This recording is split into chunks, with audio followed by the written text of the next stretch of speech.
الحمد لله وكفى وسلام على عباده الذين اصطفى أما بعد أعوذ بالله من الشيطان الرجيم بسم الله الرحمن الرحيم إن الله لا يغفر أن يشرك به ويغفر ما دون ذلك لمن يشاء ومن يشرك بالله فقد افترى إثما عظيما صدق الله العظيم. گزشتہ کل میں نے بتایا تھا کہ توحید کی 3 قسمیں ہیں: توحید فی الذات، توحید فی الالوہیت اور توحید فی الاسماء والصفات. سوال یہاں ایک ہوتا ہے، بہت اہم سوال، کہ جب ایک مسلمان اللہ رب العزت کو رب مان چکا ہے، یعنی توحید فی الذات یا توحید فی الربوبیت پر اس کا ایمان ہے، اور یہ مانتا ہے کہ کائنات میں ہر چیز کا کنٹرول اللہ رب العزت کے ہاتھ میں ہے اور وہی مدبر ہے، تو پھر کبھی کبھار وہ بیمار ہوتا ہے تو اس کے لیے روحانی علاج کے طور پر تعویذ کا استعمال کیوں کرتا ہے؟ سمجھ رہے ہیں سوال؟ تعویذ سے کیا ہوگا جبکہ مدبر کون ہے؟ اللہ رب العزت ہے. کیا تعویذ کا استعمال یہ توحید فی الربوبیت کے خلاف ہے یا نہیں؟ اس سلسلے میں آپ سمجھیے کہ علماء نے تعویذ کا استعمال مخصوص شرطوں کے ساتھ دیا ہے، استعمال کو جائز قرار دیا ہے. تعویذ ایک تو وہ ہوتا ہے جس کو قرآنی تعویذ کہا جائے، یعنی کاغذ پر قرآنی آیت لکھی ہوئی ہو یا اللہ کے نام یا اسماء الحسنہ کو لکھا گیا ہو، یا احادیث میں رسول اللہ صلی اللہ علیہ وسلم نے جو مصنون دعائیں ذکر کی ہے اسی کو لکھا گیا ہو، اور اس تعویذ کو یا تو گلے پر لٹکایا جائے یا اس کو پانی میں بھگو کر پیا جائے، تو علماء کہتے ہیں اس کی اجازت ہے. اگر تعویذ شرکیہ کلمات پر مشتمل ہو، جس میں جادو، منتر یا اللہ کے علاوہ کسی دیوی دیوتاؤں کا نام یا کسی اور مخلوق کا نام اس میں لکھا گیا ہو، یہ شرکیہ کلمات ہو، تو ایسا تعویذ استعمال کرنا ناجائز اور حرام ہے. کچھ تعویذات ایسے ہوتے ہیں جو مشتبہ ہوتے ہیں، یعنی آپ دیکھیں گے کسی پیر کے پاس، کسی بزرگ کے پاس اگر آپ گئے تو وہ لکھ کر آپ کو دیں گے، آپ کو سمجھ میں نہیں آئے گا. میڈیکل لینگویج جس کو ہم کہتے ہیں، کیا لکھا ہے، کچھ عربی کلمات ہے، کچھ بھی سمجھ میں نہیں آتا. اگر آپ کو سامنے والے پر بھروسہ نہیں ہے تو ایسے تعویذ کا استعمال علماء کہتے ہیں کہ بہتر ہے کہ نہ کیا جائے، اس لیے کہ ہمیں نہیں معلوم کہ اس میں کیا چیز لکھی ہوئی ہے. کچھ مشتبہ کلمات ہے، ہو سکتا ہے شرکیہ کلمات ہو، اور جس سے ہم لوگ جو ہے بہرحال گناہ کے اندر مبتلا ہو. بہتر یہ ہے کہ اس کو استعمال نہ کیا جائے. اب دیکھیے یہ تعویذ کا استعمال کیوں اس کو جائز قرار دیا؟ اس سلسلے میں صحیح احادیث سے ہمیں پتہ چلتا ہے کہ رسول اللہ صلی اللہ علیہ وسلم معوذات پڑھا کرتے تھے اور بچوں پر اس کو دم کیا کرتے تھے. معوذات کیا ہے؟ سورہ اخلاص، سورہ فلق اور سورہ ناس. یہ بخاری اور مسلم کی روایت ہے، صحیح روایت ہے، اسے جو ہے ہمیں ثبوت ملتا ہے. اسی طرح حضرت عبداللہ ابن عمر رضی اللہ تعالیٰ عنہ کی روایت ہے، مسند احمد میں ہے، کہ وہ اپنے بچوں کو سوتے وقت کلمات پڑھ کر، دعائیں پڑھ کر جو ہے جھاڑ پھونک کیا کرتے تھے، اور جب وہ بیمار ہوتے تو تعویذ ان کے گلے میں لٹکاتے تھے. یہ عبداللہ ابن عمر کا جو ہے عمل نقل کیا ہے مسند احمد نے. اسی طرح علامہ ابن تیمیہ رحمۃ اللہ علیہ، علامہ ابن قیم جوزی رحمۃ اللہ علیہ نے فرمایا ہے کہ اگر تعویذ قرآن اور حدیث، صحیح قرآن و حدیث سے منقول احادیث شریفہ میں جو صحیح احادیث شریفہ میں جو دعائیں ہیں اور قرآنی آیات پر اگر مشتمل ہو تو اس کا استعمال کوئی حرج نہیں ہے. یعنی یہ سوال کیوں پیدا ہوتا ہے؟ جس طرح ہم لوگ کہتے ہیں کہ کسی بزرگ کے پاس جانا اور اس کا وسیلہ اختیار کرنا، یا کسی بزرگ سے دعا کی درخواست کرنا، یا اس سے جو ہے اپنی حاجتیں اور مرادیں پوری کرنا اور اس کے لیے اس سے سوال کرنا، یہ جس طرح ناجائز ہے، تعویذ بھی تو اس طرح گویا کہ اسی کی قسم ہے۔ حالانکہ اس کا جواب جو ہے صاف ہے کہ اس کا ثبوت رسول اللہ صلی اللہ علیہ وسلم سے اور صحابہ کرام سے ہے، اس لیے علماء اس کی اجازت دیتے ہیں۔ لیکن پھر بھی احتیاط کے طور پر علماء کہتے ہیں کہ تعویذ کے بجائے رسول اللہ صلی اللہ علیہ وسلم نے جو اذکار جو بیان فرمائے ہیں اس کو پڑھا جائے، بجائے اس کے کہ اس کو تعویذ کے طور پر استعمال کرے، اس کو پڑھا جائے۔ چنانچہ معوذات کا تذکرہ ہے، آیت الکرسی کا تذکرہ ہے، اسی طرح اعوذ بکلمات اللہ التامہ، یہ جو دعا ہے، ان دعاؤں کا جو ہے ان دعاؤں کو پڑھ کر دم کیا کرے، جھاڑ پھونک کیا کرے۔ اسی طرح علماء نے یہ بھی لکھا ہے کہ دیکھیے تعویذ کا استعمال بہت سی کڑی شرطوں کے ساتھ جائز ہے۔ ان میں سے ایک تو یہ کہ یہ صحیح تعویذ ہو، قرآنی تعویذ ہو۔ دوسرا یہ کہ تعویذ کے سلسلے میں آپ کا عقیدہ یہ ہونا چاہیے کہ تعویذ مؤثر بذات نہیں ہے، ڈائریکٹلی وہ ایفیکٹ نہیں کرتا، مؤثر بذات اللہ کی ذات ہے۔ اگر کسی شخص کا عقیدہ یہ ہو یا کوئی شخص یہ مانتا ہو کہ تعویذ مؤثر بذات ہے، تو چاہے پھر وہ قرآنی تعویذ ہو، اس کا استعمال ناجائز اور حرام ہے۔ یہ یاد رکھیں۔ اسی لیے علماء کہتے ہیں احتیاطاً تعویذ کا استعمال نہ کیا جائے، اس لیے کہ جب آدمی تعویذ استعمال کرتا ہے تو عقیدے میں خرابی کا کچھ نہ کچھ شبہ ہے، اس لیے اس سے بچا جائے۔ بہرحال ایک سوال تھا، اس کا جواب دیا۔ دیکھیے میں نے کل جو بتایا تھا کہ توحید فی ذات میں تقریباً تمام ادیان متحد ہیں، صرف ایک مجوس فرقہ ہے جو دو خدا کو مانتا ہے۔ اس کے علاوہ توحید فی ذات میں سب لوگ متفق ہیں، اس لیے مفسرین کہتے ہیں قرآن کریم میں بھی اس پر جو ہے بہت زیادہ دلائل کا تذکرہ نہیں ہے۔ جو کچھ گڑبڑ ہوئی ہے وہ توحید فی الصفات اور توحید فی الالوہیت میں ہوئی ہے، یعنی لوگوں نے اللہ رب العزت کا پارٹنر بنایا، یا تو اوصاف میں یا تو افعال عبادت میں۔ اس سلسلے میں کچھ باتیں جو ہے عرض کرنا ضروری سمجھتا ہوں کہ یہ جو اللہ تعالیٰ کی صفات میں لوگوں نے اللہ کا جو پارٹنر بنایا اور شریک کیا اللہ کی ذات کے ساتھ، ان عقیدوں کا تذکرہ بہت سے نعتیہ کلام میں بھی ہے، بہت سے قوال اپنی قوالیوں میں اس کو جو ہے ذکر کرتے ہیں، اور بہت سے لوگوں کا عقیدہ ہے اور وہ اس کو جو ہے وقتاً فوقتاً اشعار میں اور اسی طرح شعر و شاعری میں اس کا تذکرہ کرتے رہتے ہیں۔ چنانچہ ہر ایسا نعتیہ کلام جس میں رسول اللہ صلی اللہ علیہ وسلم کے لیے یا اولیاء اللہ کے لیے ایسی صفات کو ثابت کیا گیا ہو جو صفات خاص اللہ تعالیٰ کے لیے ہیں، ایسے نعتیہ کلام کو سننا اور پڑھنا یہ ناجائز اور حرام ہے، اس سے جو ہے پرہیز کرنا چاہیے۔ چنانچہ ایسے بالی ووڈ کے بہت سارے ایسے گانے ہیں جس میں ایسے عقائد کو جو ہے ظاہر کیا گیا ہے۔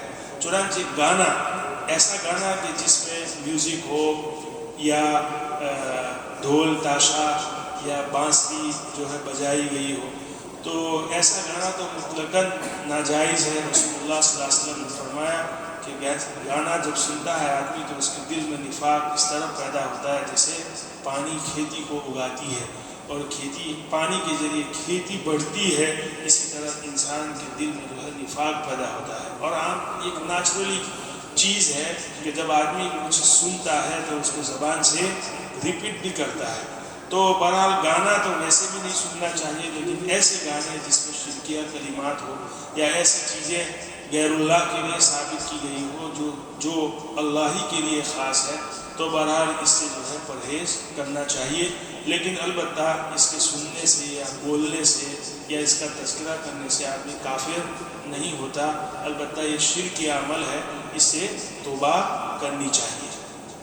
اسی طرح افعال عبادت کے سلسلے میں میں نے بات کی تھی کہ بہت سے لوگ اللہ کو واحد مانتے ہیں ذات کے اعتبار سے، لیکن افعال عبادت میں وہ غیر اللہ کو شامل شریک مانتے ہیں، تو یہ بھی بہرحال شرک ہے، گناہ کبیرہ ہے۔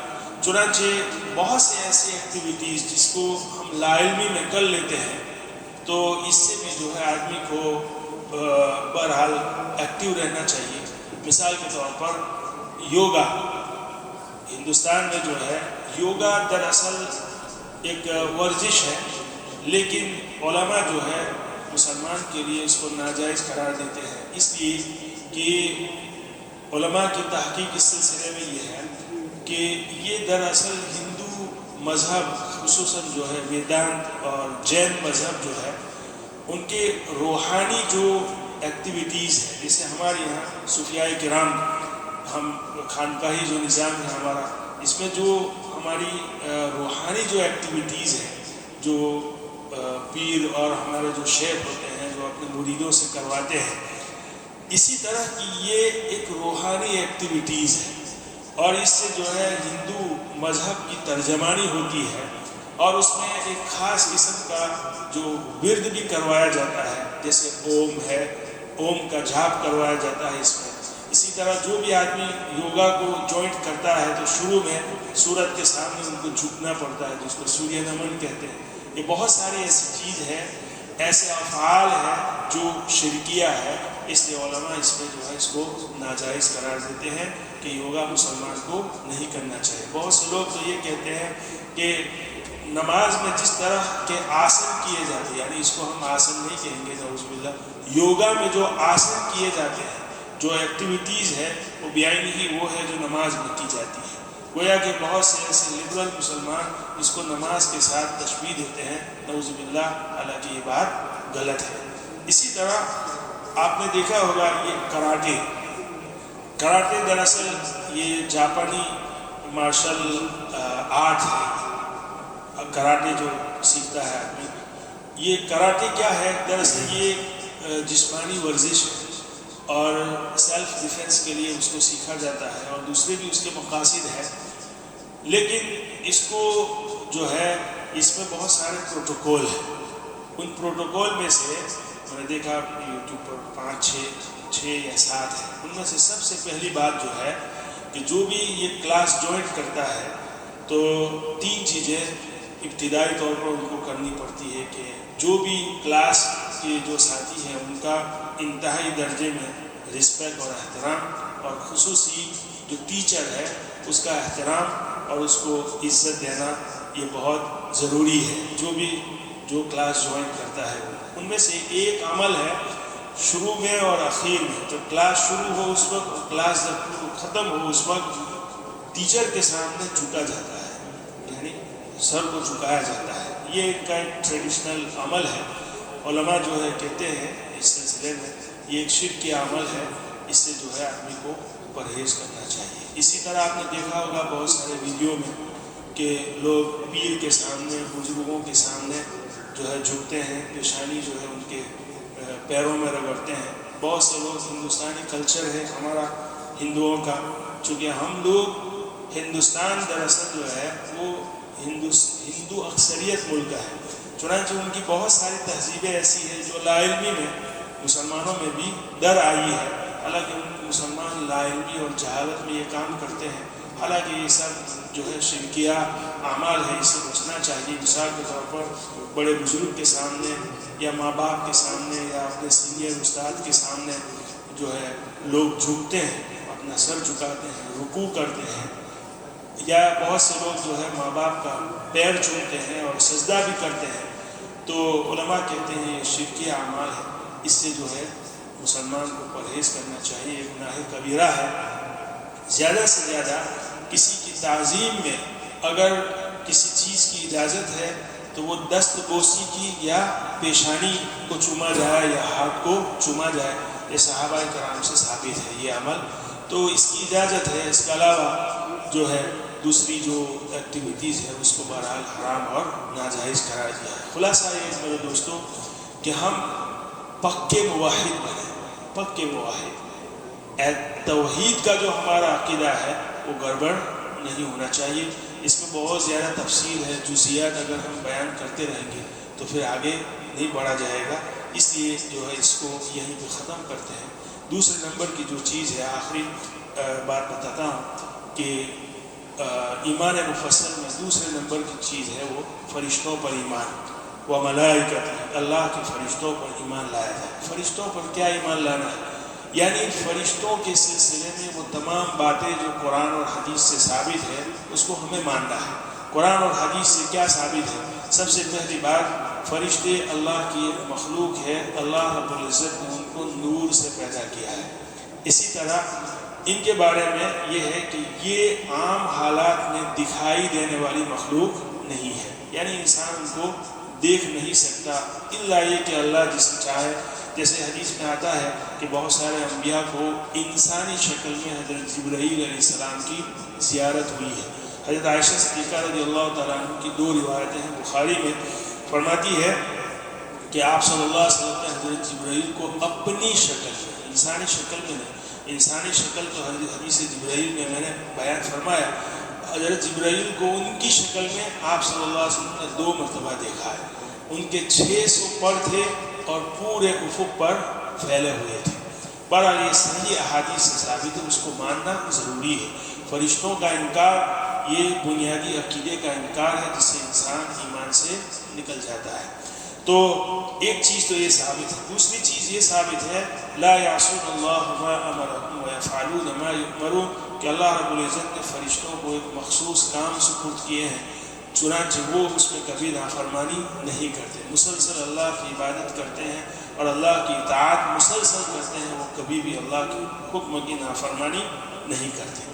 اسی طرح یہ کہ فرشتوں کی تعداد کتنی ہے، دیکھیے تعداد کے سلسلے میں کسی کو کچھ معلوم نہیں، یہ اللہ ہی کو معلوم ہے کہ فرشتوں کی تعداد کتنی ہے۔ البتہ ایک روایت جو معراج والی روایت ہے، مسلم شریف میں ہے کہ جس طرح روئے زمین پر اللہ کا گھر کعبۃ اللہ ہے، آسمان پر اللہ کا ایک گھر ہے جس کو بیت المعمور کہا جاتا ہے۔ اس سلسلے میں روایت میں ہے کہ بیت المعمور کا طواف جو ہے، بیت المعمور میں فرشتے روزانہ عبادت کے لیے آتے ہیں، جن کی تعداد کتنی ہے؟ 70,000۔ روزانہ 70,000 فرشتے بیت المعمور میں اللہ کی عبادت کے لیے آتے ہیں۔ جس آدمی کو جس فرشتے کو ایک مرتبہ موقع ملتا ہے وہ دوبارہ کبھی نہیں آتا۔ آپ اندازہ لگائیے کہ ان کی تعداد کتنی ہوگی۔ فرشتوں میں جو ہے کچھ فرشتے جو ہے مشہور ہے، جیسے 4 فرشتے تو بہت زیادہ مشہور ہے، ان کے نام بھی ہے۔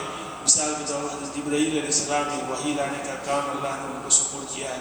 حضرت میکائیل علیہ السلام جو بارش اور رزق پر جو ہے مامور ہے۔ اسی طرح یہ معمور ہے کا مطلب یہ نہیں ہے کہ وہ اپنے ارادے سے اور اپنی جو ہے اتھارٹی سے کام کریں گے، نہیں، اللہ کے حکم سے کریں گے، یہ بھی یاد رکھیے گا۔ وہ معمور ہے کا مطلب یہ نہیں کہ وہ کلی اختیار ان کو دیا گیا ہے، وہ اللہ کے حکم کے تابع ہے۔ اسی طرح حضرت اسرافیل علیہ السلام قیامت کے دن سور پھونکیں گے، اور حضرت اسرائیل یہ ملک الموت ہے، لوگوں کی جو ہے روح قبض کرنے کے لیے ان کو معمور کیا گیا ہے۔ منکر اور نکیر ہے جو قبر میں ہمارے لیے سوالات کے لیے جو ہے ان کو متعین کیا گیا ہے، اور کرامن کاتبین ہے جو انسانوں کے اعمال کو لکھتے ہیں۔ بہرحال یہ بنیادی چیزیں ہیں۔ فرشتوں پر ایمان کا کیا مطلب، یہ بھی تو ہمیں معلوم ہونا چاہیے کہ میں فرشتے پر ایمان لایا، کیا فرشتے، کون سی بلا ہے اور کس کا نام ہے۔ تو بہرحال یہ باتیں جو قرآن و حدیث سے ثابت ہے، ان پر ایمان لانا ضروری ہے۔ ان میں سے کسی بھی بات کا انکار یہ عقیدے کی خرابی ہے جس سے انسان اسلام کے دائرے سے خارج ہو جاتا ہے۔ اللہ تعالیٰ عمل کی توفیق عطا فرمائے۔ وآخر دعوانا